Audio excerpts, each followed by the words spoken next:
acceptance of the minutes of the May 7th meeting of the Board of Health. Do we have a motion to approve the minutes? Motion. Second.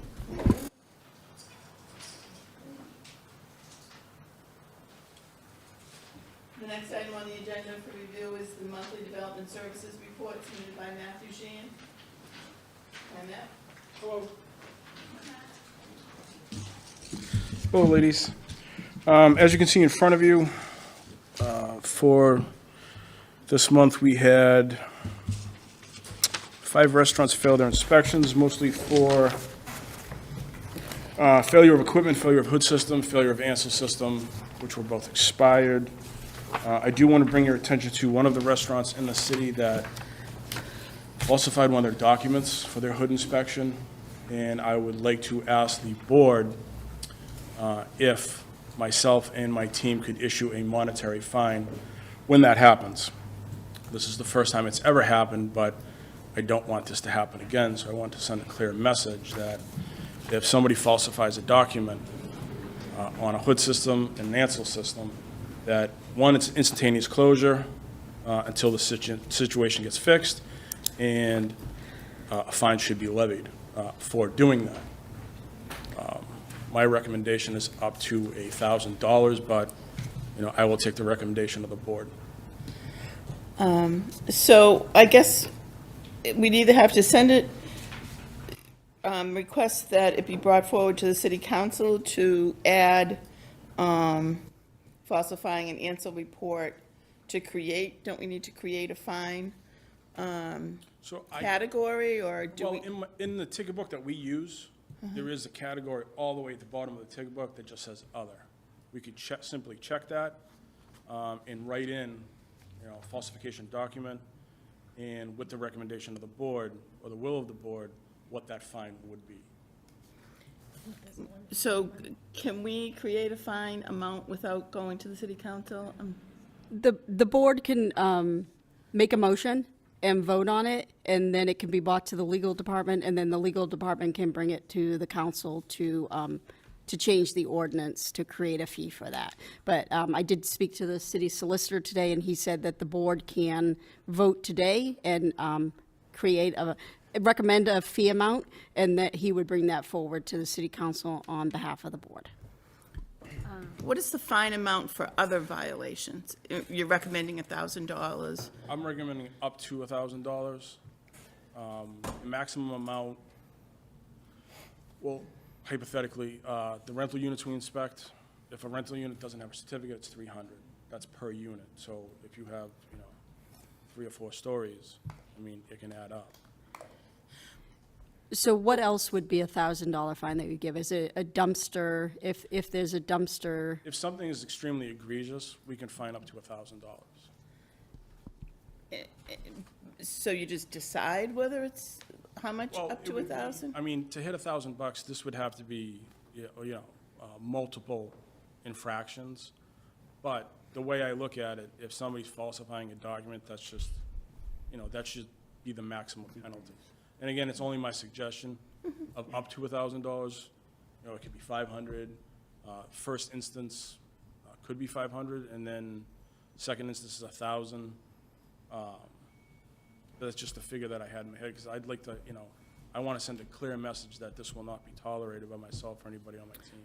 How do you know that they falsified it? Like, what was the scenario that you came So across? the inspector that was in the restaurant had looked at the tag, and the tag was larger than what it usually is, and he actually called the number that was on the tag to the specific company that services this restaurant, and they said that they had not been out there. Did they own up to it? Oh, absolutely. I think I'd be in favor of this, but I wanted to see if we could add the serve safe, because I think we do see the falsifying of, or not so much falsifying, but it's come up before. It came up before, just the same one being put in multiple places, so.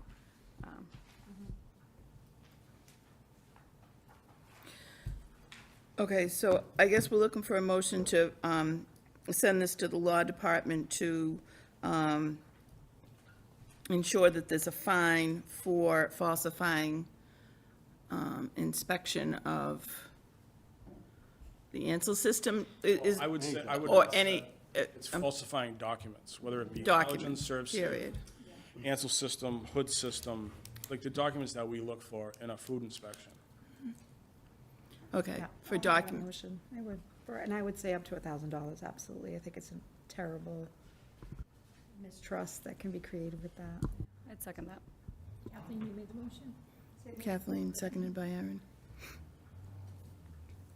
And if the city council does support this, I'll work with Director Golden to put some kind of language together that it's in the very first page of the food packet.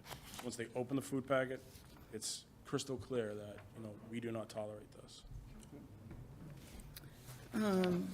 Okay. And then, as you can see on the second page, with the, we're coming into the summer season, so myself and my team have inspected 8 pools in the city.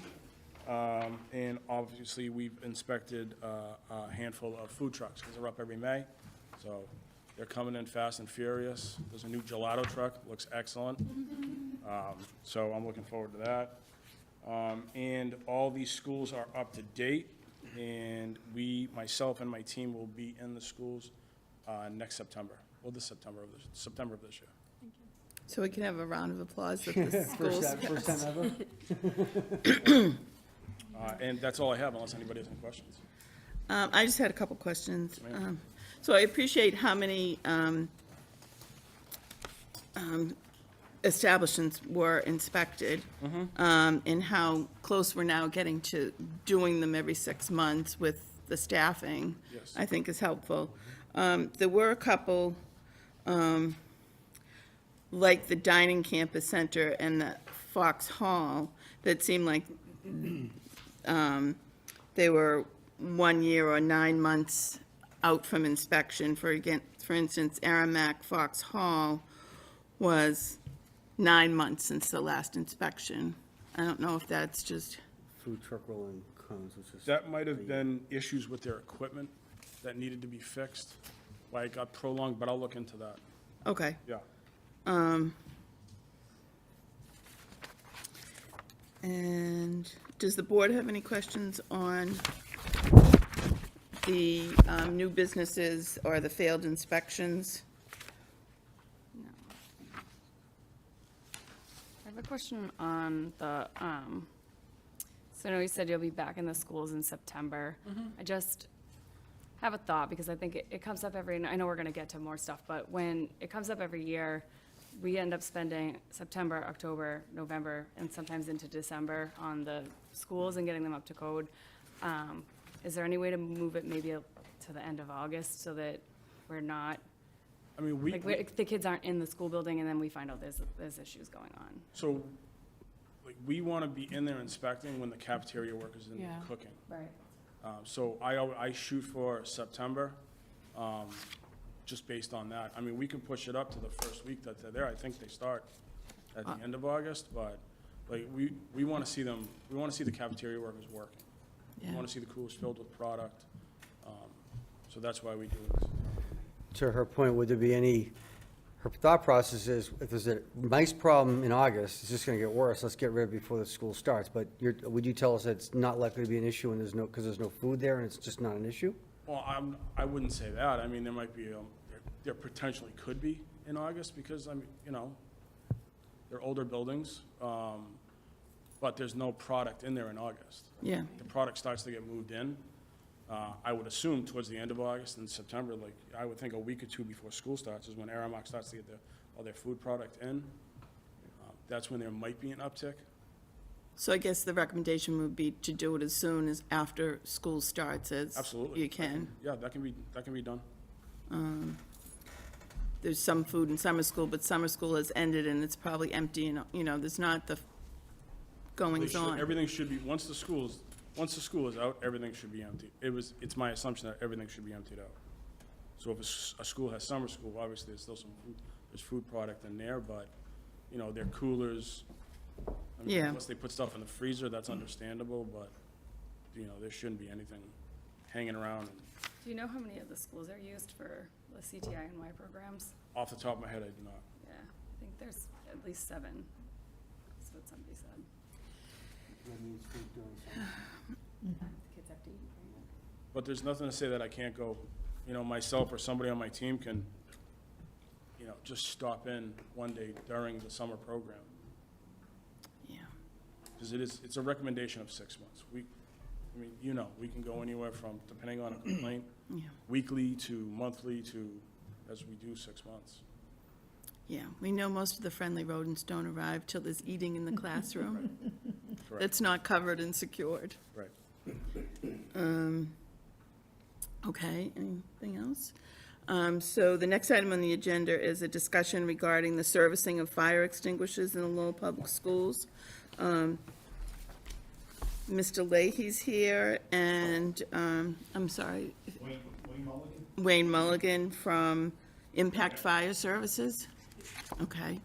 So the issue came up at both our fall Board of Health meeting and our last, our I believe it was October meeting, and again regarding fire extinguishers that were expired when the inspectors did a number of schools. They were expired in the fall, and we were told there'd be remediation, and they'd be inspected, and et cetera. And then on a second check, they were not.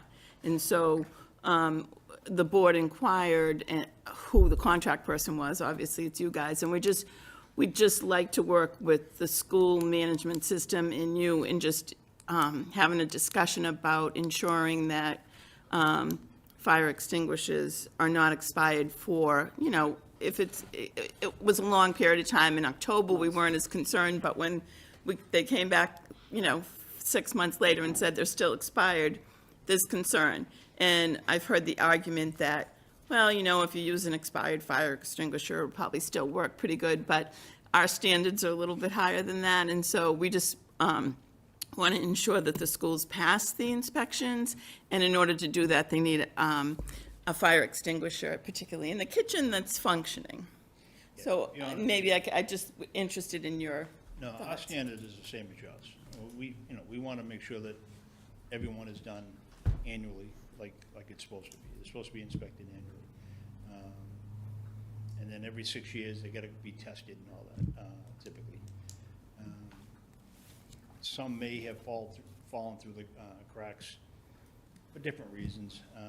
Sometimes you need a PO before you can do the work. Sometimes it's not easy to get that PO. So that's could be part of it. Some of them could have been inspected, but if they have to go out for a hydro test or 6-year maintenance, now you got to get another PO for that, so before you can do that work. So there may be some with older tags until you can get, because we're told not to do it unless you have a PO, because you won't get paid for it. But we typically work with the school to get, to get that done, to get it, even if we don't have a PO, we try to get it done. So the issue. Every school has been done, except there's 3 schools that haven't been done, but they're not due. One is due in August, 2 are due in November. That was the last time they were done, so they're not, it's an annual, so, but next year, what we'd like to do, and what we're talking with them, is to do every school during February vacation. Okay. So that all schools are done during the February school vacation, so we don't run into this. And if you do that, you're doing that in conjunction with the school department? So can we assume that the POs won't be an issue because they'll be working right with you and get the POs done? We're trying to work on that now with them to make sure that we have POs so that we can get this work done. We don't want to run into this again. We will get it all done. So the issue. We have to go back and get POs The issue was a payment issue from the school department, just. sometime. Yeah. Sometimes. Okay. So does each school put in the PO themselves, or is it No. general from central office? Yeah, central office. Thank you.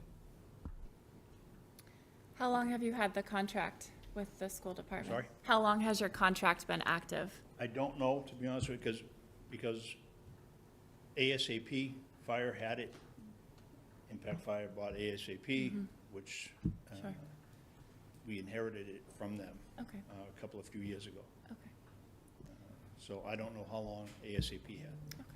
I don't Do you know if in your contract, it says that the school pays you, that the PO is coming directly from the the school or the city and not Airmark? Not who? Aramark, I think Aramark is the hood cleanings and the kitchen suppression. Right. and then all the fire extinguishers are from the school. Complicated. Can be sometimes, but, we do understand the importance of getting it done. Now, the fire extinguishers typically are gonna work, even if they are out of date, but I don't wanna take that chance, and no one wants to take that liability, you know what I mean?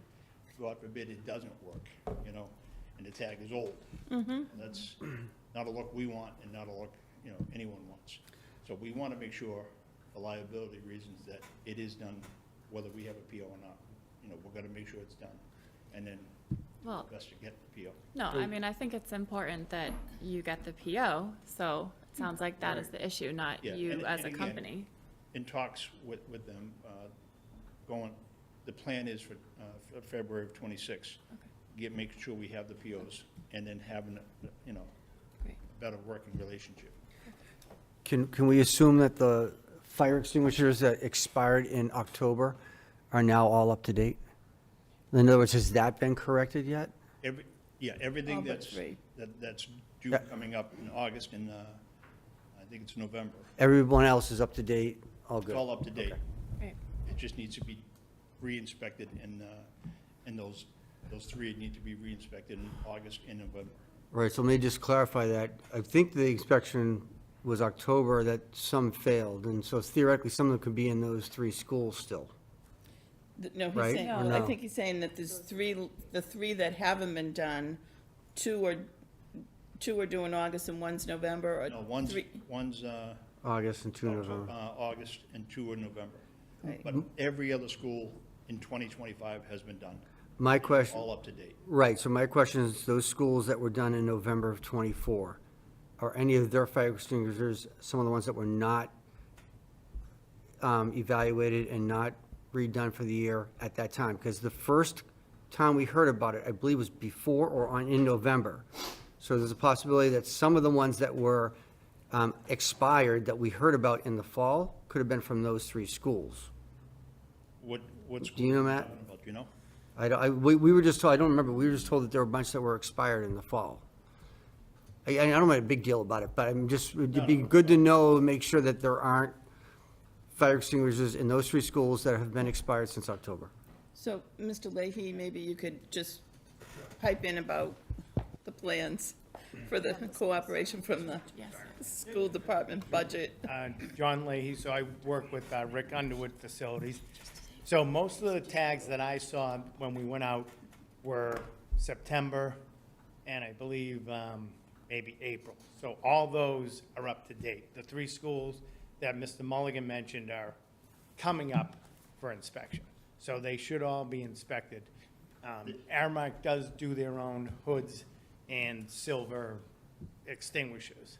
We do all the red ones. Oh, I didn't know that. I thought we were doing the class case as well. I thought all I extinguishers gotta were the city. straighten that out with them, but it's my understanding that they take care of the kitchen pot, and they do whatever, silver and hoods. I think he's asking if the schools that didn't. So I have the Up to names. date in October, are those, any of those schools that are still, those are all Right. up to date, those Everything's up to schools? date except the three schools that are coming. Oh, and those three schools are not any of the schools that weren't So up to the date schools prior? that, the schools that failed in September Yeah, for fire extinguishers were Shaughnessy and Butler. yeah. So those are, that's what I'm talking about. So those are not part of these three, they're done, it's all good, right? Okay, thank And you. these upcoming inspections will be done, they won't wait till February, they'll be done and then redone again in February, so everything's done at the same time. Everything on one track come February. So I have a question for something you just said. The hoods and the silver extinguishers, because we've had this issue, you weren't here, this was in October. I looked at the contract, the RFP and the contract for Airmark, and it very specifically states that it's the city's, it's the school department's responsibility. And that if Airmark is to be the one to service those things, they'll bill the city. So does that mean that they use their own vendor and then they're billing us at the cost of the vendor that they choose to use? Or, and it also, there's a line that says if it it should be temporarily, and it needs to be written why and for how long Airmark is gonna be covering that. So if that's the case, that they are covering it, are they using their own vendor and charging us whatever, or are we using, they're To using? be our honest, vendor? I'll have to check on that because it's, my understanding right now is it's their responsibility. So let me double check on that before I misspeak. But Sure. if they're paying for it, I assume they're lining up the inspections. Okay, Yeah, So I just, that's what it is. I just had a conversation, I guess it's 2 food trucks. Yeah, there's two. At Rogers, Yeah. Rogers School. And I forget the lady I spoke with, but what she told me is that we're gonna be doing the hood cleaning and the kitchen suppression inspection. Yeah. They did, she said they don't need a PO, just send them a quote, and that's it. But the fire extinguishers are being done by the school. Yeah, so I just found that out too, that the trucks have extinguisher also, which I don't know why you wouldn't do it all at once, but that's, right, We can, so. and we probably Yeah. would. I would think it'd make it easier if you're in But there we'd have doing to bill everything. 2 different people. Yeah. That's what it sounds Yeah. like. These are food trucks attached to the schools or what? No, they're mobile trucks too. But they're just, the regular food trucks that are inspected by Matt? Matt, So, the last time I was at, down on Rogers Street, I was checking their alley, and I happened to see one of the food trucks. My department hasn't been in the food trucks yet. I sent an email, to the people that, the group that I usually send the email to. One is out for service right now, and one just transports food. So when the second truck comes back, I will be in inspecting those trucks. Okay. But their fire extinguishers aren't serviced for and paid for by the school department, right? I'm confused. Yeah, Just so- on the ground, so they have to make sure they're not. so they're private food trucks that are coming to the school. No. Those food trucks say Lowell Public Schools. School Oh. department food Yeah. trucks. Oh, Okay. But I think a Got it. truck that big over a certain weight has to have a fire, like even if you have a one-ton Yeah, pickup yeah. truck. So it's there's- required to have a They're small- school department food trucks. Yeah, Okay. but run by and managed by Aaron. Armac, same vendor that does all the schools. Yeah. and they're like. Okay. making food Oh, in the truck, okay. Like a regular food truck. Knows- so would it make sense to not have the funding come from 2 separate places? If Aramark is contracting with you and you're doing their hoods and all that, then would it make sense that the funding just come from the same source instead of being billed from Aramark and? But it's all kitchens in every school. Any kitchen that's in a school even, not the trucks, but Right. all schools. The responsibility of the suppression system and the hood cleaning is Airmark. Separate from the extinguishers. Separate from the Maybe fire we need to look at the extinguishers. contract, but, No, yeah. Fire extinguishers are the school. Right. You want the city to contract directly with somebody to clean the hoods? Is that what you're suggesting? No, the Aramark's contract says that the school is responsible for Right. the Ansel system and the silver, that the school is responsible for it. Right. And if the school can't do it for whatever the reason, if they can't do it, then Aramark takes over and they bill out, but then they bill the city for it. Like, they'll schedule it, they'll do that, and then they bill the city. That Yeah. probably doesn't happen though, right? I mean, I don't know. I've No, been no. here a year and I'm trying to. Yeah. We had the maybe same we need- conversation in yeah. October, and Yeah. it didn't make sense then either. Yeah, Take a look at that contract. yeah, maybe find out how that process works and you know, streamlining it might be better, is what you're saying, Erin, correct? Right. Okay. But it makes sense, it makes sense for the people who are working in the kitchen to keep up with who is, when it needs to be inspected. It wouldn't Right. make sense for Right. Mr. Leahy or Mr. Underwood to be going into the kitchen and calling to make sure that the inspection's done. It makes sense for Aramark to be working with the inspectors to make sure that the inspections are done on the Ansel system and the things in the kitchen. It wouldn't make sense for the custodians or the head custodians or Mr. Underwood to be calling and making sure that those things are working. The people within the kitchen should be doing that. Yeah, and not to confuse things, but even, I found out that Aramark is responsible for the cleaning of the kitchens too. So custodians really don't go into the kitchen, they just clean the cafeteria area, so.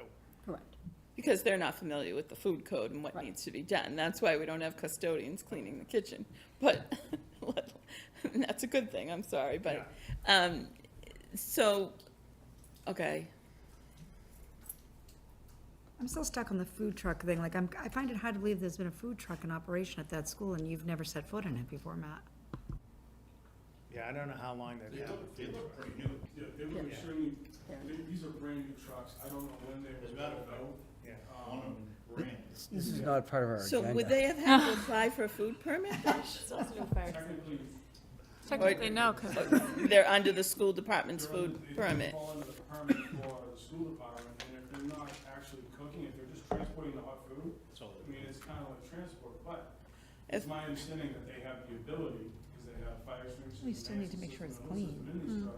It'd be like, a burger food truck showing up on American Street. They have the ability. Yeah, if they're just transporting food, why do they have an ansel and fire extinguisher? because it They have says, to, yeah. they do have appliances, they're not used. But they're not used. And if they're transporting food, they should still be inspected anyway. It doesn't matter that Yeah, they're cooking. yeah.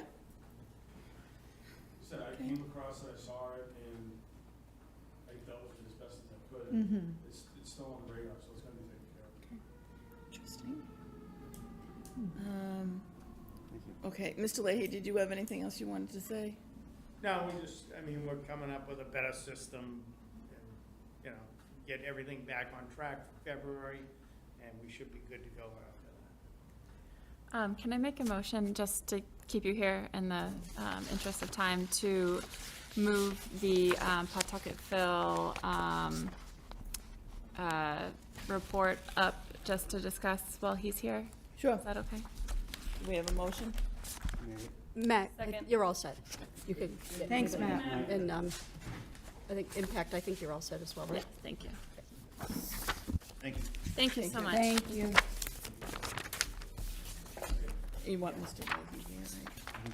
So, Mr. Leahy, there's a question on, so in the packet, we have the Pawtucket Memorial report on mold, or lack thereot, really, in terms of the air testing. But we had do you want to speak on this, Ms.? I can speak on it, sure. Okay. So the numbers look great on paper. And again, none of us have said that we're mold experts, but it still sounds very much like teachers in the building are still having issues with visible mold on their walls, on classroom items, things that students are touching and ultimately like potentially putting in their mouths. And again, I know, like mold can live anywhere and whatnot, but I guess, is this testing even worth it Yeah. if it's not airborne, and what remediation can be done so that it's not continuously like growing on the walls and their supplies? Because at this point, like there's been maybe one report that's had maybe one off number. It Right. seems kind of foolish to keep doing this testing if we can still visibly see it. Also the chillers. And so, yeah, so my understanding also is that Mr. Underwood was notified about the visible mold at the Pawtucket Memorial. Is that right? Yeah. It sounds like it's been an ongoing conversation. Yeah, Um, it has been. yeah. It's just a series of municipality Right. issues, I know. When the roof was previously done by the lowest bidder, wasn't done correctly in my eyes. Sure. It's gonna get done this year, Okay. and hopefully, we're stressing that the airflow needs to be better. Everything needs to So be those much chillers better. haven't gone in yet? They're in, and they're gonna be turned on by the 16th, I believe. Oh, okay, So okay, there's a little issue with delay with turning them on. okay, But the new chillers are on. Okay. Roof's scheduled to be done. okay. When is the roof being done? This summer, right? This summer, Yeah. yeah. And Are that, there any programs there in the summer? So CTI, I talked to someone from CTI that does the planning for their summer programs. Yeah. And they, as of yesterday, did not have the answer whether or not they'd be able to use the Pawtucket Memorial for their programming. Yeah, So maybe if someone from the city could get back to them so they can. yeah, we'll find out. Right now, the importance is to get the roof done and the ventilation properly Right. working. Get the rooms repainted, primed and repainted, make sure that stuff isn't left out. It can get moldy I don't know what happened to the glue sticks where they were found, but, but we're on top of it, the Yeah. roofs were washed, great. trying to get them painted as quickly as we can, And then, once the chillers are on and the ventilation's working better, then with the new roof that's Right. properly installed, it looks like everything should be in place. Okay, and can we just assure the teachers that, someone, will be like doing a thorough walkthrough, like in August, before the teachers start moving all their stuff in? Because I think brings a lot of anxiety, not really knowing what they're gonna walk into year after Well, year. that's why and- I'm trying to push now to get the room Right, painted before right, they leave. right, right. So they can actually see it being done Yeah. and leave that it's being done. Yeah, no, So, we yeah. get it, we appreciate it. I mean, you see what Yeah, you're yeah, sure. Yeah, I guess I'm not a structural engineer, I know nothing about how any of this works, but, are we fairly certain that the humidification and all of that is coming from a leak in the roof, or like, Yeah, it's just proper ventilation, Okay. and it leads to condensation. okay, Yeah. all right. So, it's not a good situation, but. Okay. And any of those like window units that are in the rooms, like, do those need to be taken out? I will ask. I mean, I Okay. know that Mr. Underwood's, has them running the dehumidifiers. Sure, sure. And the cleaning machines and all Yeah. that stuff. So, I just know once that, this came up, maybe, whatever, a month ago or so, Right. he was asking, why aren't you running them? Right. You're supposed to be running these all year round, Right. and so everything's back up and running. in Okay. school again. okay, okay, And then again, those 6 rooms have been washed. okay, thank you. Thank you. Thank you. We appreciate it. Thanks. All right, thank you. Thank you.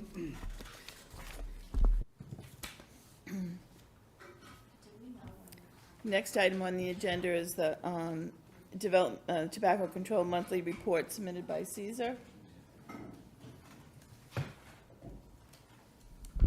Hi, everyone. On April 22nd, we did a round of compliance checks in the city.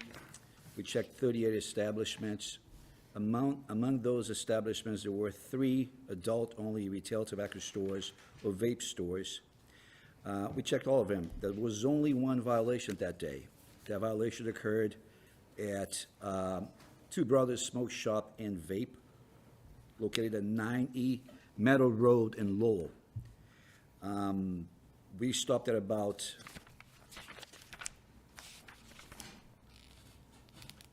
11:19, and a young 17-year-old working with me that day, you have a photograph of her in front of you there.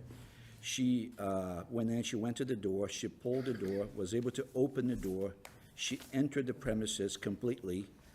While inside, she was asked for ID, so there was no sale of tobacco to that person. But she was able to enter into what's called an adult-only retail tobacco store. So let me explain a little bit what an adult-only retail tobacco store is, because that might be a little confusing. Anybody who wants to sell tobacco products in the city of Lowell, they can apply for a tobacco permit with the health department once they have already applied and received state licenses from DOR to do the same. But if they want to sell products, they are prohibited to most establishments. They have to seek to operate as an adult-only retail tobacco store. One specific example of this is that an adult-only retail tobacco store can sell vaping products that exceed 35 milligrams of nicotine. So every adult-only retail tobacco store in the city sells tons of those products, and that's the primary reason why they want to operate as such. The owner of this establishment, I think it's a partnership, one of the partners is here tonight, Mr. Matul. He owns 2 other, I think, vape stores, plus other convenience stores and gas stations.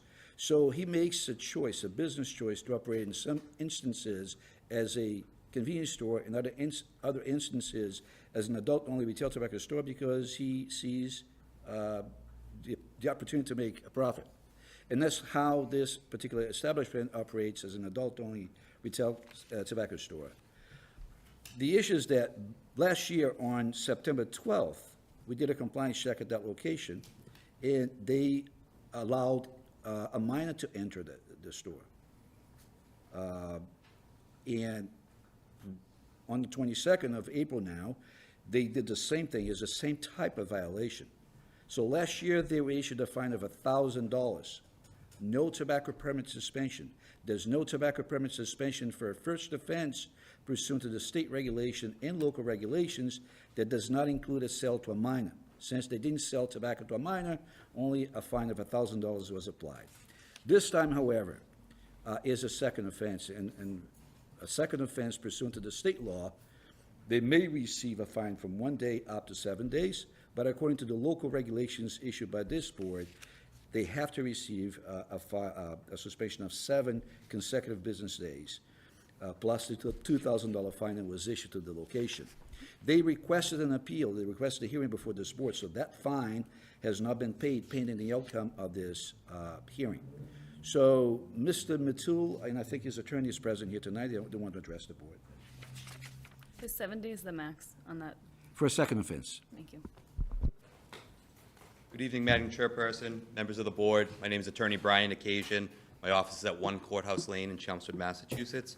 I'm here tonight representing Two Brothers Smoke and Vape, which actually has 3 locations in the city of Lowell. This is relative to the location at 9 East Meadow Road in the Pawtuckaville section of Lowell. With me is the owner of the property, Mitul Prajapati, who is the owner. Now, just to give you some background on Two Brothers Smoke Shop, or Two Brothers Smoke and Vape, they've been in business in the city of Lowell for 7 years.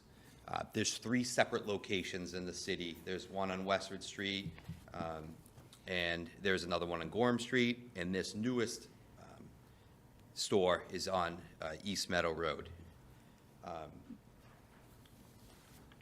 On the date in question, April 22nd, there's no doubt about it that I'm sorry, one moment, please. Are you looking for your phone? Yeah. John took it. Oh, John took it, all right. Thanks. No, where you want? You want John's number? We doesn't have a phone to call him anyway. Sorry. Well, Is he down in his office? Does he have an office down there? no. He's so tucked in. I wasn't gonna give it out on. I'd be freaking out if I lost my phone. Okay. Would you like me to continue? So, just a quick question. Sure. So I have one is he the owner of the Wood Street one? Is that the one you referred to as Westford Street? Yeah. Okay. Excuse me, That's okay. in Westford. So, Wood, East Meadow Road and Gorham Street? Correct. Okay. So they've been in operation as an enterprise for 7 years in the city of Lowell, and this most recent, this store on East Meadow has just been in operation for just over a year. Mr. Prajapati is very cognizant of the rules and regulations of both the Commonwealth of Massachusetts and the city of Lowell. Unfortunately, on April 22nd, his door was malfunctioning. It was a very windy day. The latch on the top of the door broke. It allowed the minor individual to enter into the unit. But as Mr. Pungaram stated to the board, there was no sale of tobacco that was made that day. Just like the first time in October, there was no sale of tobacco made. They were ID'd. My client understands that the door needs to be secure. Over 7 years between those locations, there's been less than a handful of alleged violations against Two Brothers Smoke and Vape. Unfortunately, in a short span, there were 2 violations, not of selling tobacco to a minor or selling vape products to a minor, but allowing them access to the building, which were then immediately carded and determined that they shouldn't be in there. So we're just asking that the board take leniency on this unit, perhaps, a possibility of, I was the chairman of the License Commission for 7 years and dealt with this on the alcohol side, and I know you have a broad discretion to perhaps put it on file or issue the fine and hold it in abeyance. Whatever the board chooses to do, we just wanted to ask for leniency and also apologize. And I spoke to Mr. Prajapati that, this cannot happen. He's gonna lose his license. He's gonna lose his livelihood if this happens. And he's really sorry for allowing this to happen, and is asking that the board could take any lenient action would be much appreciated. Is the door fixed? He actually had the door fixed the next day. Do you have receipt of the repair? Is that something you can provide? What's that? He's- Oh, a friend of you just did it for you? Can you explain a little bit more about exactly what was wrong with the door and what your friend did to fix it? Like, before the day it happened, like evening time, it was windy day. So that door closer was malfunctioned because of wind was blowing, so it messed up. So next day it happened, same thing. And I usually never work behind the counter. My manager or employee who take care, but luckily that day he went to outside for his personal work, and I was there, and I don't know, and it happened. Can I ask a question? Yeah. Yeah, he pointed out that the door was malfunctioning. I just want to point out that the law doesn't require them to have a door that locks with a buzzer. It's a business choice. What the law requires, though, is that he stops every single person who's younger than 21 from entering that store at any time, even if accompanied by the parents. So this store, even though it's part of a chain, I think 3 stores right now, Lowell, this one was opened up, I think, was in April last year, so it's just over 1 year. We checked them 3 times. One time they were closed. The other 2 times there was a violation. We stopped at the location 5 times for educational purposes. We went in, we did an inspection, we educated them about everything.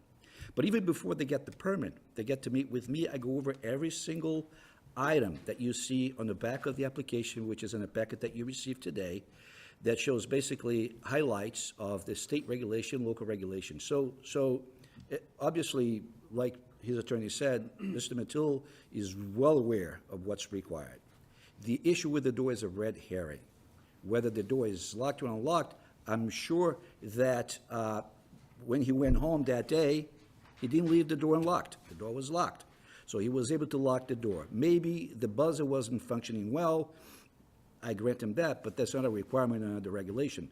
But regulation, both the state and local, requires him to stop any person. So he can use any manner he finds it's adequate to stop anybody from entering at any time. So what seems to work for most people is that they use a locked door with a buzzer, and that's the case in this particular situation. So the rate of violation for this particular store is really high. We checked them 3 times. Or we can say we checked them 2 times and do 2 violations because the first time they were closed. So it's a high risk. These types of products are subject to a higher standard from the city. They're adult only for a reason.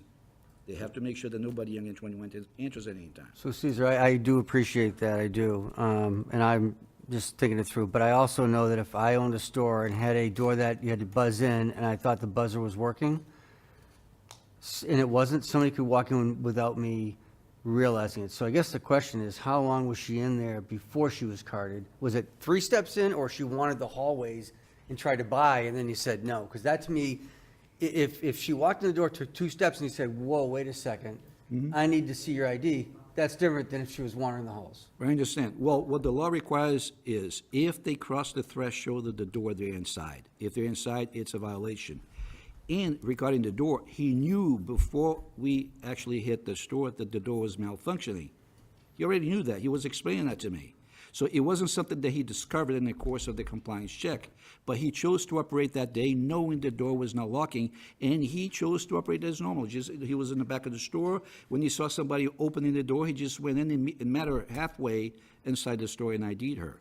So it's a choice that he made. He knew what he was doing, but it turned out that it was a compliance check. I have a question.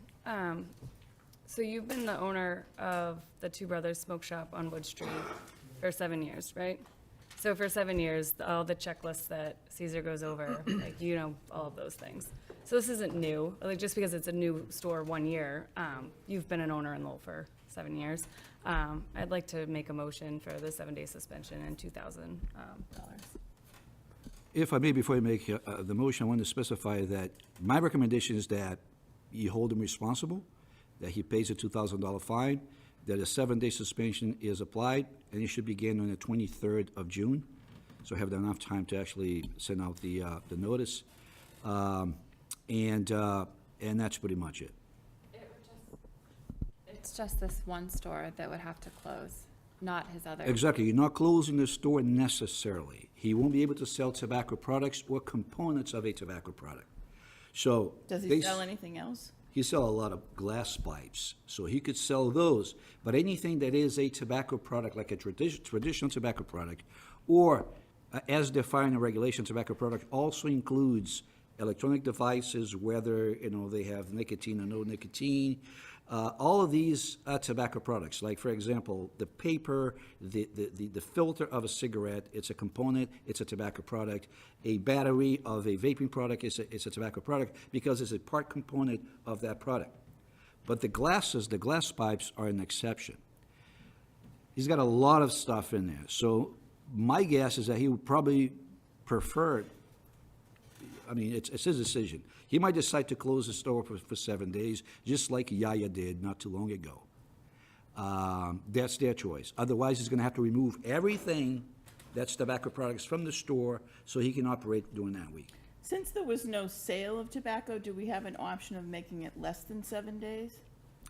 The regulation is clear. Any type of violation of the state regulation, 105 CMR 665, it's a violation that any violation, counts as a first, second, or third offenses, and the same fines or the same penalties apply. The only difference is that if it is a first offense, but it's also a sale to a minor, if you look at the regulation, the state law, it doesn't say there's a suspicion there, but in a separate section it says if it is a sale to a minor, then at least 1 day suspension has to occur.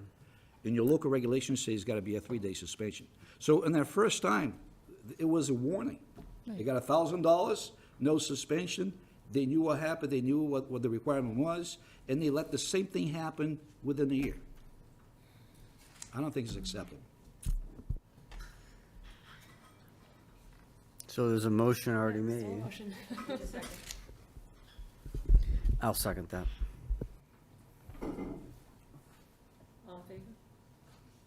And I do it grudgingly, and I do appreciate that you didn't sell to the child. That is important to me too, but consistency, and it's twice within 1 year, that's really hard to let go. I do feel like there should be a different fine or different fine for, in terms of number of days of closing, for allowing someone through the door and actually selling to them. And I'm surprised that that's not separated in any way, It's not separated. except for the fact that on the first violation of not selling but letting into the door, there's no suspension. There's no Yeah. suspension, yes. I think there needs to be a differentiation. I'm not comfortable Well, voting for this. as a matter of fact, every time we go into an inspection, it's not uncommon for us to find violations. In most cases, we do not issue a citation at that time because we want to use that as an opportunity to educate the retailer. But when we're doing compliance checks, and historically, you can see that, all the years that we've been doing this here, when we do a compliance check, that's the ultimate test. If they failed the test by selling tobacco to a minor, or by allowing a minor to enter a store that's been classified as an adult-only retail tobacco store, they are responsible. We have to apply these penalties. If we don't, there's no deterrent. So what is his mechanism for ensuring that no one who's under 21 enters the store? Someone comes to the door and they Most establishments in the city, they operate as adult-only retail tobacco stores, including this particular store. They use a locking mechanism with a buzzer. So they come to the door, they press a button, and there's an alarm inside, and they hold the opening in their pockets. They press a button, unlock the door, and let the person in. What they should do is they should come to the door, check the ID before the person enters. So he's using a protocol that we don't recommend. We've never recommended that kind of protocol. Today, for example, I went to that store before I came here. I went there because I wanted to see if they were selling a certain category of products. When I hit the door was locked, and he walked towards me. He was still in the back of the store. He just pressed a button inside his pocket and unlocked the door. So what he should do for everyone is to come to the door and check and see an ID, because the law requires everybody to be carded So the person has to show the ID before the door gets unlocked? before they enter. So you can unlock it, they stay. But he's not doing that. He's using a protocol that's bound to result in these types of violations. Because in the back of the store, they just press a button, somebody walks in, they know that if they cart the person inside, if the person is under 21, it's already a violation. The law is there for a reason. It's a state law, state regulation, and then eventually became a local regulation as well. So it's there for a reason. We want to incentivize young people from being able to enter into the stores. So if they want to operate, they have the ability to sell products that other convenience stores can't sell, they got to stop people at the door. Otherwise, it's just like a convenience store. I will say, when I went to I was shocked. It was like Fort Knox trying to get into the, I couldn't get in. I'm like, I don't understand how there's a store in the city of Lowell that you can't get into. I can bring my kids into a package store, but I as a 47-year-old man, I can't get into this store. And they came to the door and let me in after like 30 seconds. So at least when I was there, that was the process that was being used. So I don't believe that, I believe that is the process that they are using currently at the store. Did she ring the buzzer before trying to come in the door? Did he check your ID?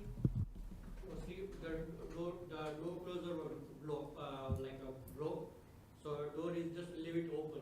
It's closed but not locked. So she didn't ring the bell, she just walked in. But you knew that it was broken at that time? Yeah, it's broken, but not locked. But you knew it before, earlier in the day?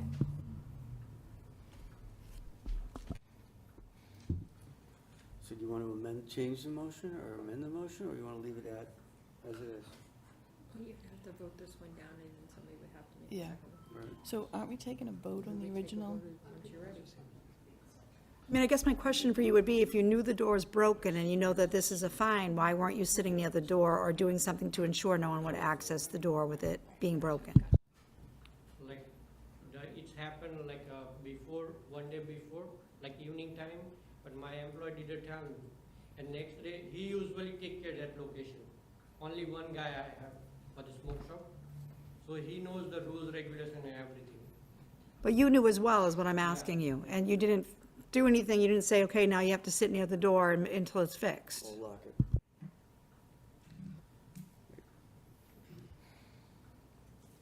For sure, there was a way to avoid the violation.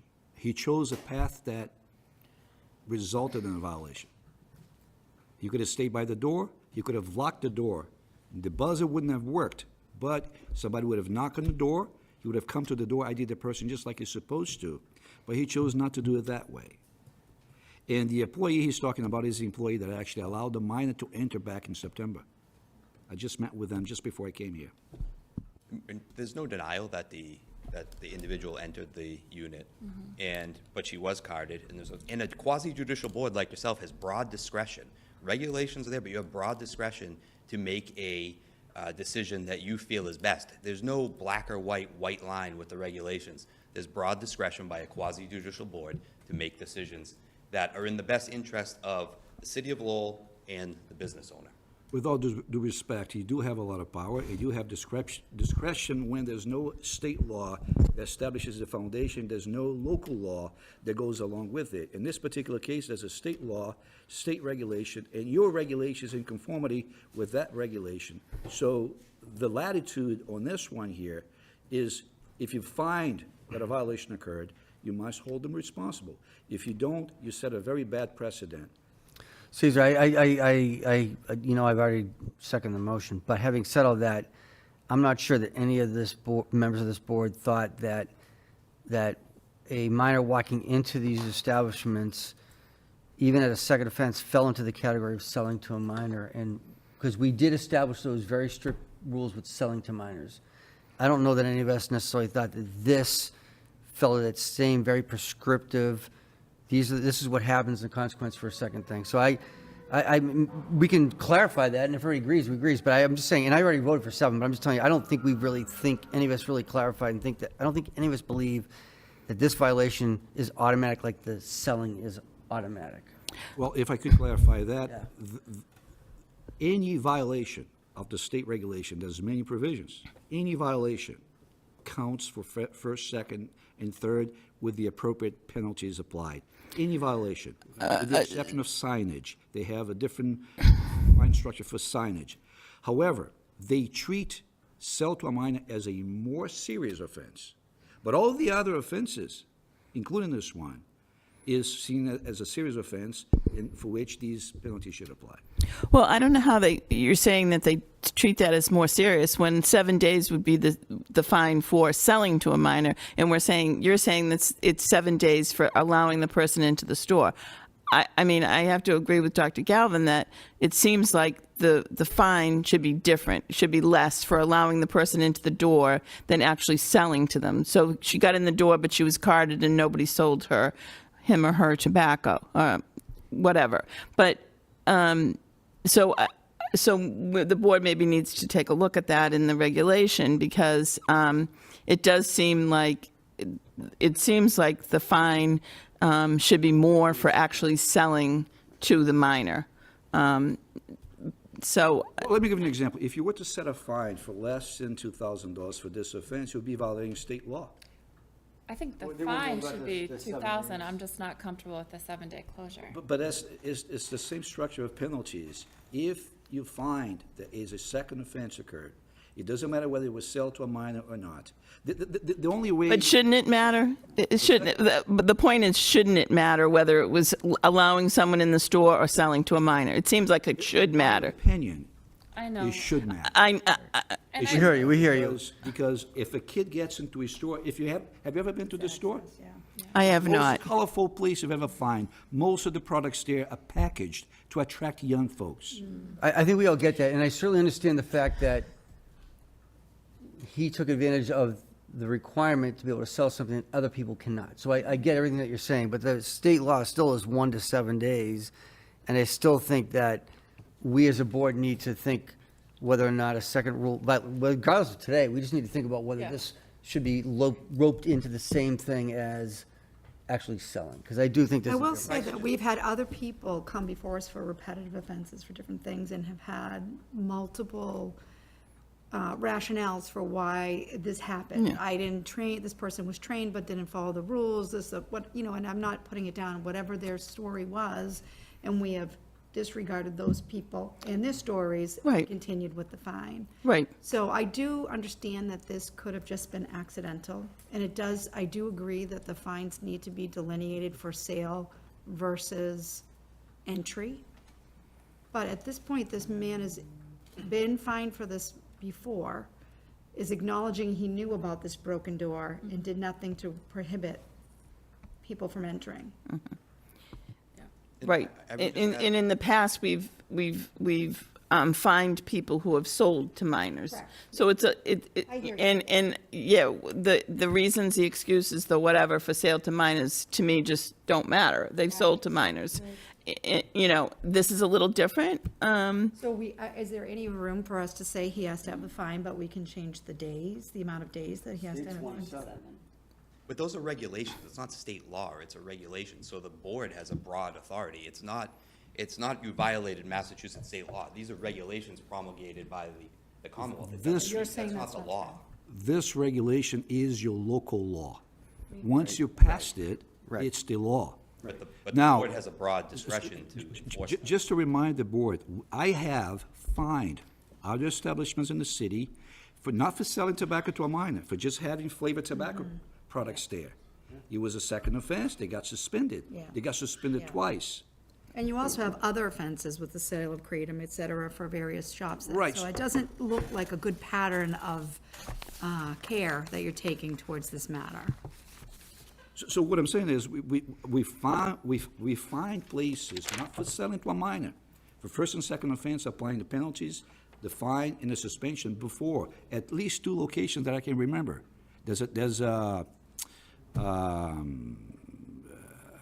I think Yaya was one of these cases because he had flavor products there. It was not a sell to a minor. He just had the flavor products there. They were fined, they were closed for a week. They chose to close the establishment for a week because they did not want to remove all tobacco products. That was not a sell to a minor. So there's already precedent that you apply this law just like for any type of infraction. You may not like this one, but that's what the law says, that's what that's what the state law says, that's what the local regulation says, and there's precedent by this particular board.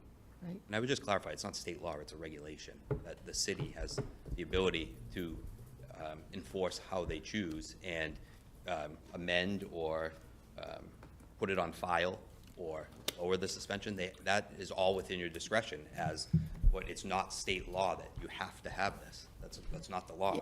It's a CMR. A local regulation is a lot of power. Once you passed it, that's the law of the land for that city. Right, we could go Okay, back so and we're going to forth. go back and forth with the legalese. There's a motion on the table. So, just to summarize, I do think that we need to put on our agenda to look to the difference between letting someone in a store and actually selling. But I guess, you know, no one, I think, on this board thinks we should just, you know, let no fine or no suspension be the penalty. I think That just a fine be in place and not a suspension. We would be amenable to an agreement. It's a minimum of one a day. Yeah. Based on this regulation sitting in front of You me. have the broad discretion to do It's a any city fine. regulation. Yeah, so With I, those regulations in yeah, place. Right, but I'm just saying, in dealing with other boards in the city, there may be a regulation there. You have the ability to put. right, So- but so- so what I'm saying is, I don't think this board thinks there should be no suspension, like 0 days. I think that what we're grappling with is whether it's 1 day or 3 days or 7 days. Is that the consensus of the board? I understand that. So if you decide to deviate from that, then you have Yaya that can come back and say, well, I'm going to sue this board because I got suspended for 7 days.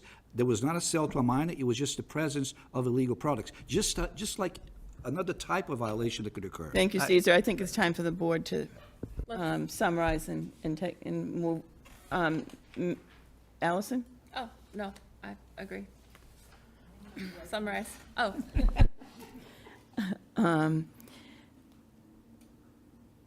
So there's a motion on the table for a vote to suspend for 7 days. Roll call? No. Yes. Yes. So my recommendation is that suspension should begin on June 23rd. It's a Monday. It goes for 7 days. They'll be able to resume selling tobacco. Put that on the agenda for, oh, You yeah, receive a certified letter you'll be with the doing, result with the well, decision by the board, with tell the instructions person next from person. You got a choice to make. You can remove all tobacco products from the store, so you can sell the non-tobacco products. If you have a question of what those are, let me know. Otherwise, you may choose to close the place for a week, so you don't have to match with all the products that you have. You have a lot of items there, they're just there. It's a beautiful store, we got a lot of items. So it's a choice that you have to make. We could also appeal to Superior Court, correct? You could. Yes. All right, thank you. Good luck. Great night. Thank you. Thank you. I think that's the first two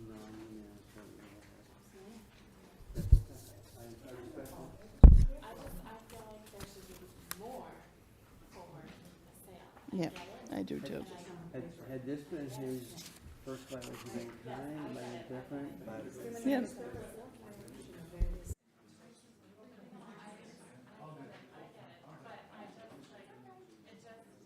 We need to revisit. The next item on the agenda is the Pride Star EMS report and notification submitted by John Kelly.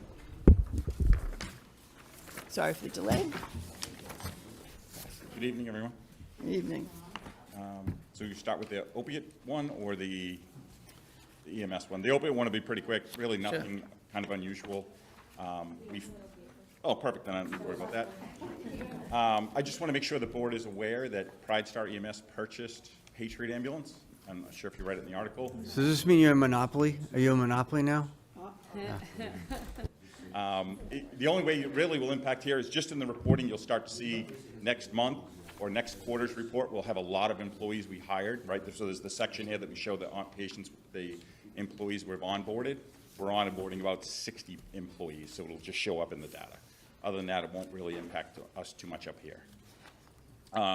So getting into the report, on page 4, we did miss the response requirement for Q1.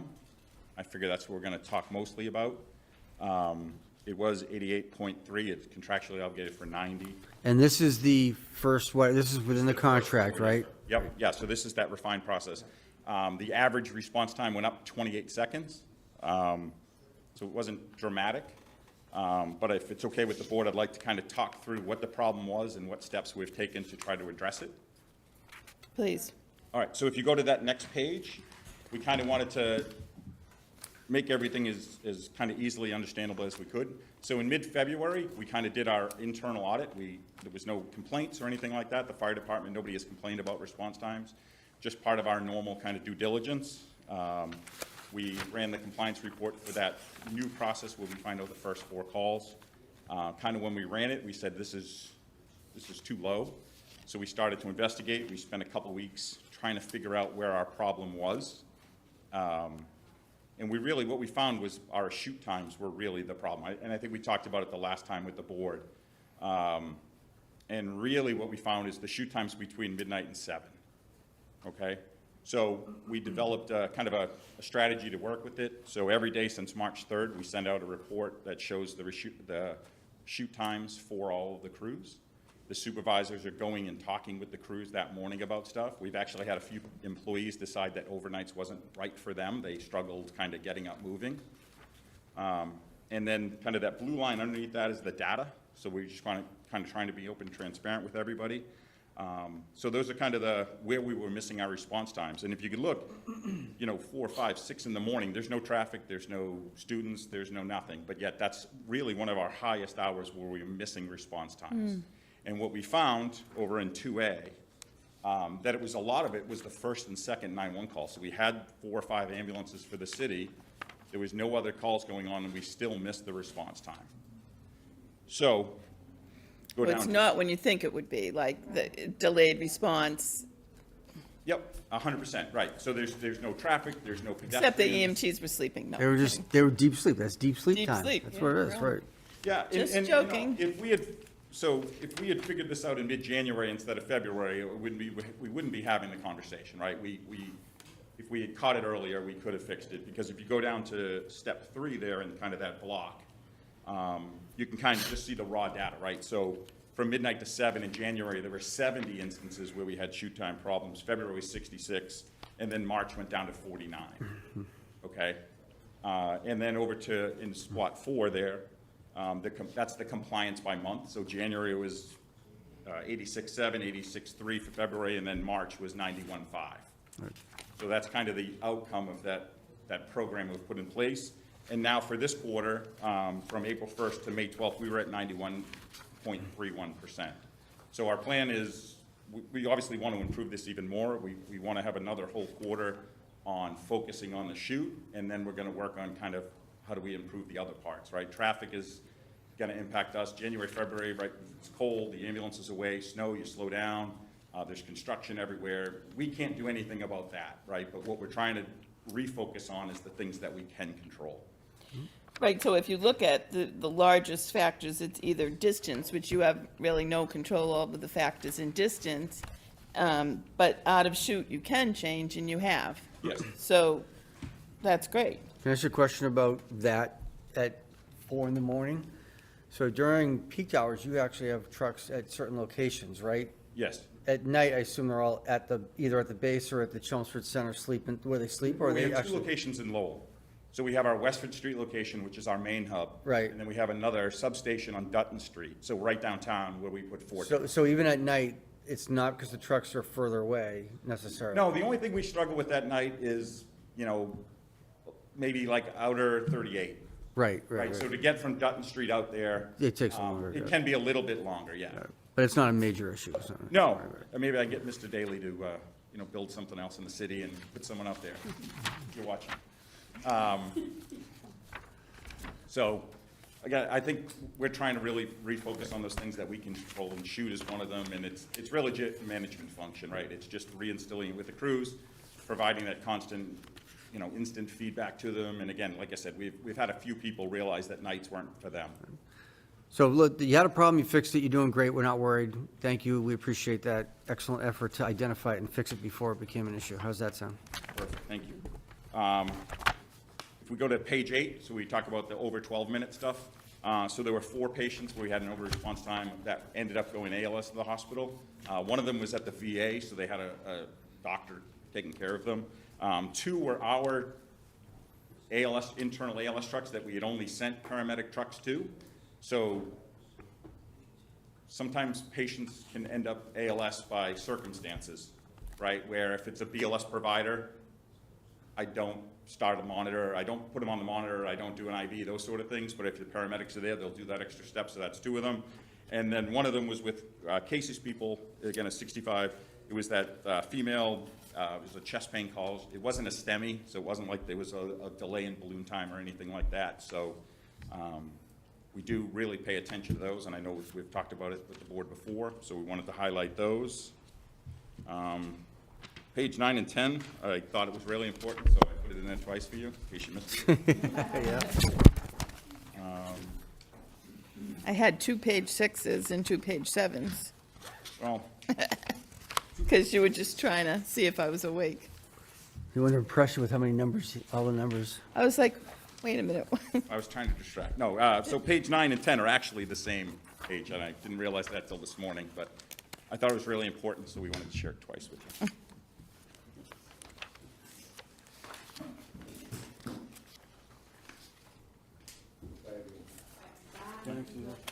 Thank you, Caesar.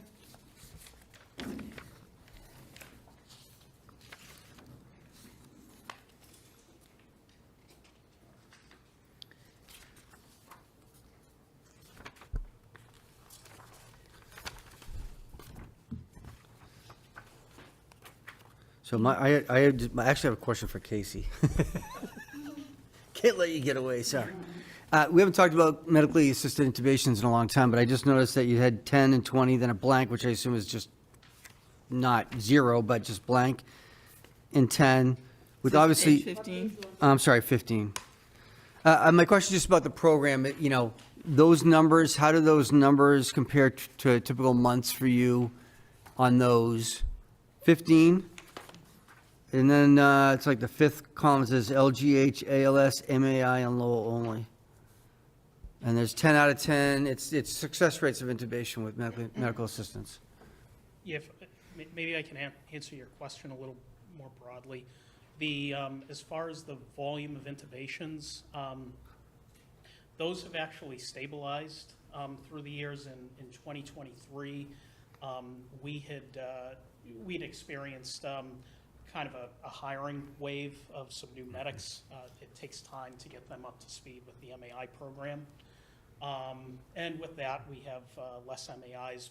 More of them are occurring in the emergency department than in the field. 2024, heading into 2025, those numbers have come back up to where, where we had seen. Where it used to be. That. But, Right. as far as quarter to quarter, the numbers have stayed pretty much the same. Right. In the city of Lowell, in a quarter is anywhere from, say, 10 to 15 MAIs. Right. And I guess my question was really, like you said, turnover, COVID, all the rest of it. You maintain the program. The training is still the same.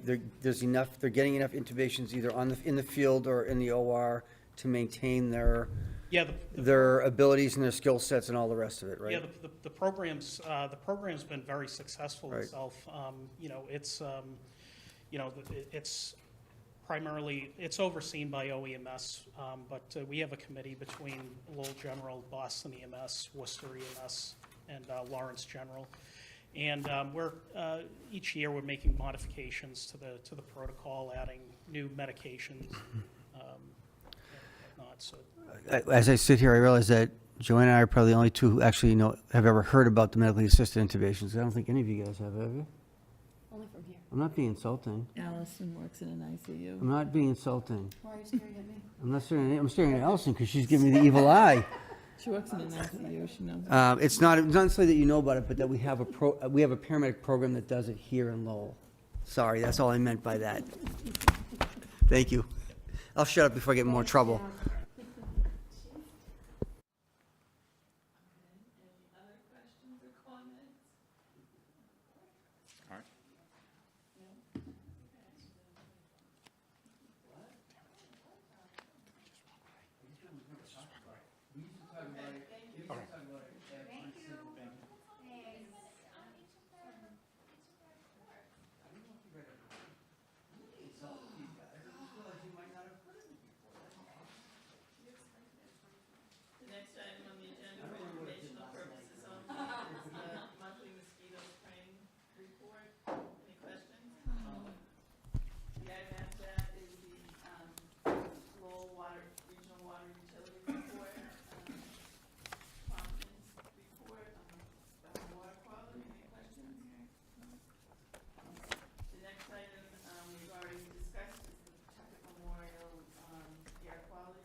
Oh, it's a different one, I'm looking, I'm sorry, go ahead.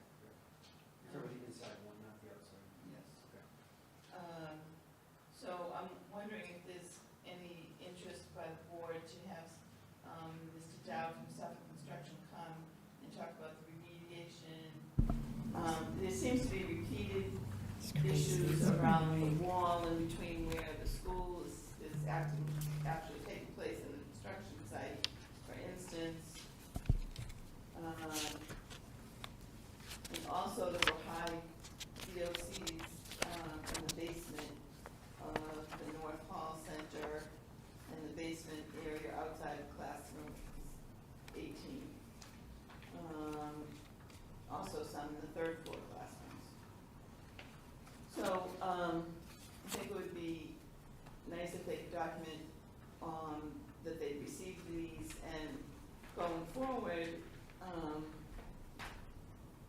what prevention measures that they're putting in place to prevent Yeah.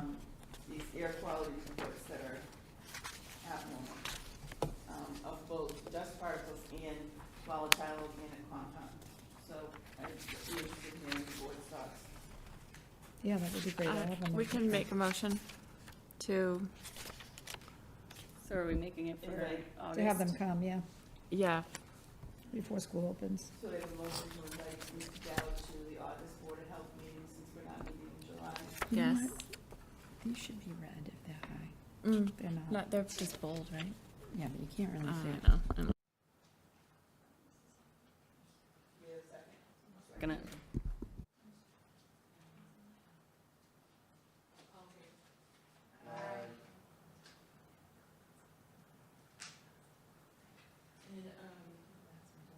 Madam Health Director, we should expect there'll be another report in June, July? Yes, there will be, but I don't know when the June report will be done, and then in July, there won't be anybody in the building, so some of it they're blaming on high traffic areas. So depending on where the students are or where summer school is, sometimes the reports are negative when there's no students in the building, so.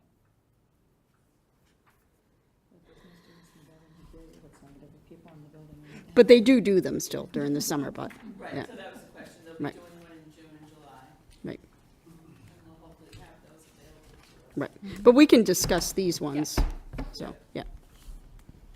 The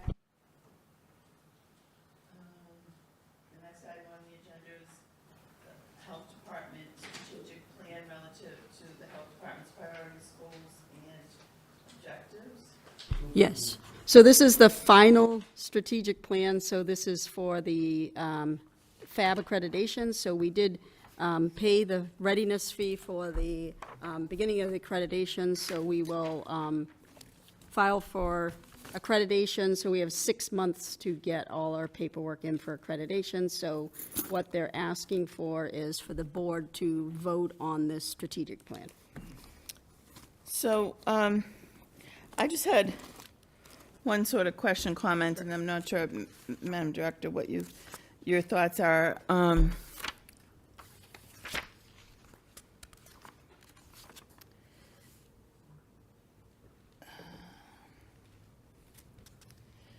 There's a part that talks about the health department, and it talks about it defines sort of the health department. I'm just trying to find the page.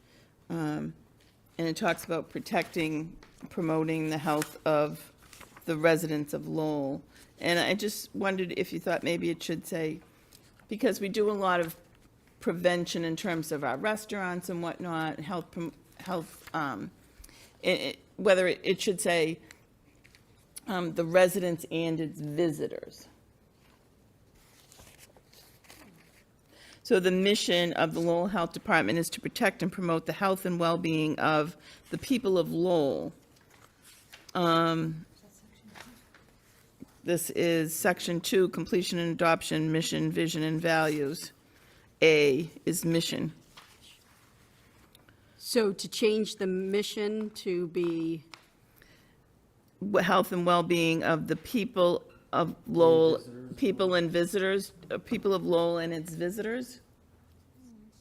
I can bring that back to the, Some people interpret people as. The group. people, including visitors. I think we had that initially, and I don't know why it was changed. But I can bring that back to the group, because I feel like we had that initially. You can take out the word "the," and just say "of people in Lowell," instead of the people of Lowell. Yeah, I don't know, I think we do, This is like version 9, I think. yeah, I'm So sorry it's gone back and forth, and I know at one point we did write to include the people who worked, visited, like there was like a whole, Yeah, I don't think it has to There say was a whole- people that work here, because if you're, you know, yeah. So there was another version of the mission, because remember, it used to be longer. So we did have a longer version You of can always this. approve this and ask them to consider. okay. What was Dr. Galvin's, what? I said we, We this board can this approve with- this and ask you to continue to think Yeah. about Yeah. editing going forward. I do have one other quick question for you, which is about the accreditation. There's a Yeah. lot of things in here that are going to require funding. Correct. Do you need to get funding before you get accreditation, or is just the fact that No. you have an idea in your head? No, is this, good enough? so this is 2025 to 2029. Right. And if we don't complete all of these things, we can continue it for the next 5 years. So, and this is also with us and our partners. So this does not necessarily mean that the city has to fund all this. This is with partners or with grants. No, I just meant we don't need to have that No. funding to get accredited. No. You can get accredited just by having the plan. Correct. Got it. Correct. No, we don't have to have funding for the things, and some of them can be like far out there things. And Cambridge, I believe, is in their second accreditation, and they were like, what were we thinking when we did this the first time? Like, there's no way we ever would have done this. Or some of the things, they were like, what kind of policy was this? Like, this isn't even a policy. We just did that 10 minutes ago. Yeah. Exactly. Like what were we thinking when we did this? Exactly. Yeah. So it's like, yeah, so, yeah. So I'm glad that Dr. Galvin brought that up in terms of funding, because I think that the board is aware, hopefully the board's aware, that in the budget for the next fiscal year, last year there were 3 funded public health positions. For next fiscal year, beginning July 1st, there's only 1 line public health nursing position, and the other 2 are not being funded in the budget. And so part of having a strategic plan is having the staff. And part of being able to provide public health nursing to the community is being able to have enough staff. Certainly, I don't think 1 staff public health nurse is enough. I'm aware that we've had an increased number of active TB cases in the city. The role of the local public health nurse is the direct care of the active TB cases. That is not the role, some may think it is, of the state health department.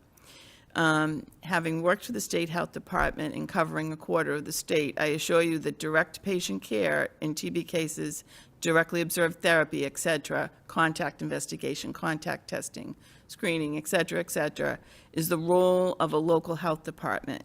And in a city this size, 1 public health nurse is not enough. So it's disappointing that we seem to be going back to pre-COVID times when not everyone appreciated the role of the health department, the local health department, and its importance in disease prevention. And so I'm sorry to be editorializing. Would you like to make a statement on behalf of the board to the city council? Well, unfortunately, the budget was presented the day after Memorial Day, and unfortunately, the health director was out of town, and so we didn't get to, as was I, and so we didn't get to speak before the city council on the budget and the fact that 2 public health nurses out of 3 are not being funded.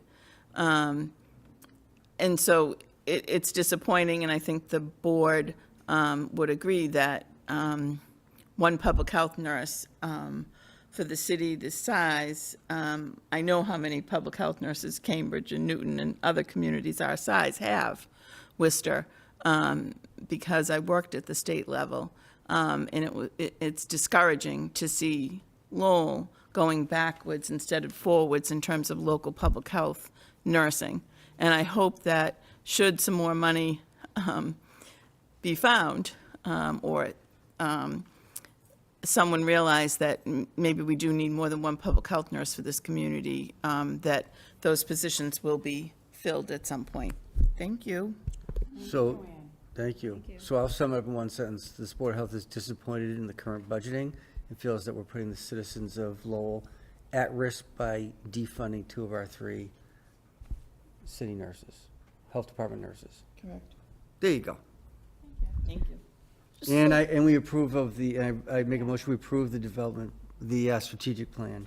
Thank you. So the good news with the positions are that the positions are still in the budget for $1.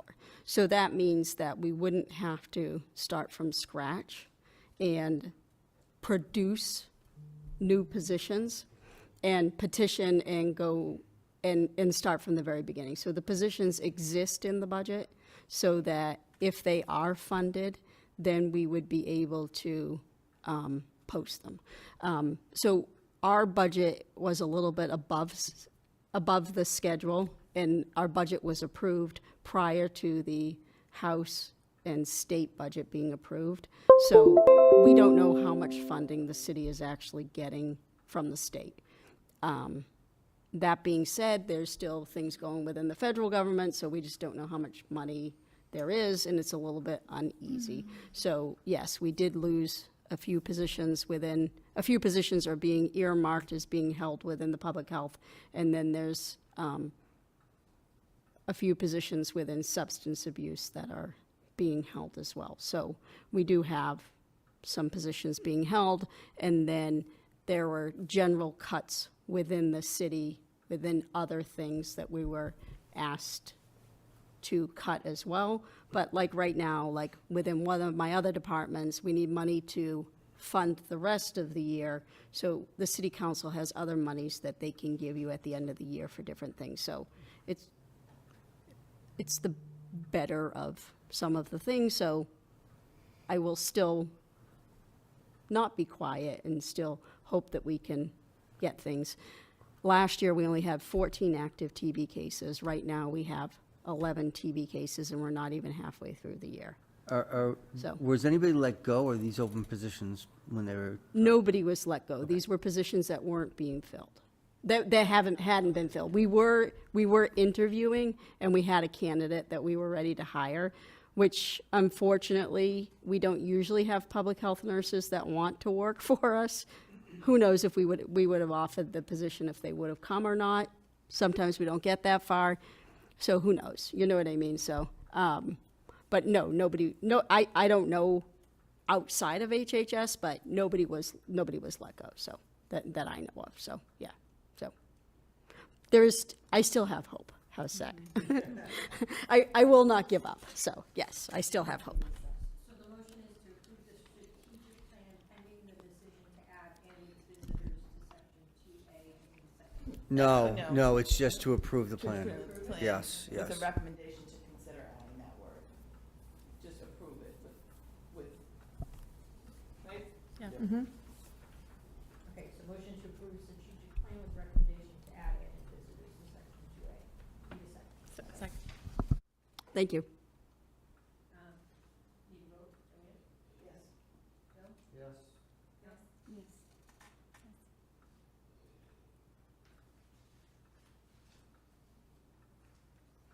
And then also on the public health report, I believe what they're going to start doing is giving you the numbers for Tripoli, West Nile virus, and tick-borne diseases, because that's the up-and-coming thing. They're going to change it each season as for what's up and coming, so that will be this season's top thing. I believe measles the cases are a little over 1,000. no cases, knock on wood, in Massachusetts as of yet, but that is also my fear, if that comes our way, with one public health nurse and multiple TB cases. I'm not quite sure what we'll do there. So we will hope that that stays away. And then I believe, Madam Chair, Nicole gave you a write-up about the contacts for TB. It's the cases that are put into Maven, and a few of our cases are not pulmonary TB, so there's no contacts that are put in, so that's why that number's a little bit fluid there.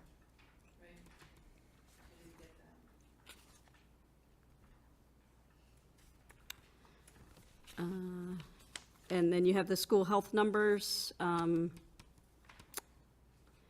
They have added like the tube fees and things on there because there's a lot of special education students that have not been covered by the special ed nurses. So the regular school nurses have been covering those, so so that's been a little added. There are only 3 special ed nurses. I noticed their budget, they've increased, so, but they have not been able to hire because of their, what they're offering for money. They do have some agency nurses that they have, but some of the children aren't at the schools that the special ed nurses are at. And then you have the report for substance abuse. Andres and Tom have had record-breaking numbers due to some encampments that have been cleaned. The encampments have not had any homeless individuals at them, but they have had some cleanups that have had quite a few needles in them.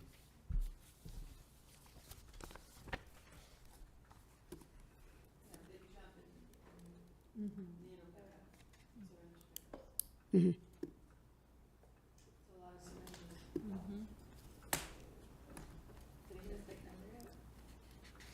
What?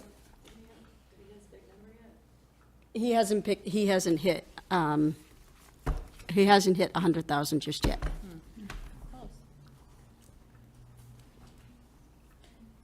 And there is a medication disposal day coming up on June 21st. Sorry, I didn't get a flyer to you. I'll email it to you.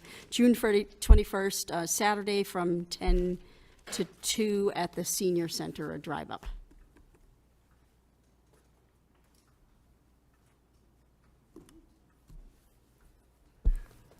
Move to adjourn? Do we have a second?